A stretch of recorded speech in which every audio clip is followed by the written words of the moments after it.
মোল্লার একজনের সঙ্গে শত্রুতা ছিল। একদিন মোল্লা বাড়িতে ছিলেন না। এই সুযোগে সে ঘরে ঢুকে সব জিনিসপত্র তছনছ করে ঘরের মধ্যেই লুকিয়ে রইল। মোল্লা ঘরে এসে ওই অবস্থা দেখে তার কি অবস্থা হবে সেটা দেখে সে আহ্লাদিত হবে। বাড়ি ফিরে ঘরের ওই অবস্থা দেখে মোল্লা মাথায় হাত দিয়ে বসলেন। রাগে দুঃখে তিনি অভিশাপ দিলেন, যে আমার এমন ক্ষতি করেছে তার 7 দিনের পর একটা পা ভাঙবে। এই সময় সেখান থেকে পালাতে গিয়ে লোকটির একটা পা ভেঙে গেল। লোকটি খোঁড়াতে খোঁড়াতে মোল্লা সাহেবের সামনে এসে বললে, মোল্লা সাহেব, আপনার অভিশাপ তো ফলল না।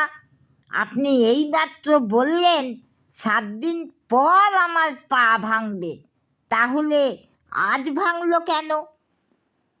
কে এই কাজটি করেছে তা বুঝতে আর বাকি রইল না। মোল্লা বললেন, আজ যে পা ভেঙেছে সেটা অন্য কারোর অভিশাপের ফল।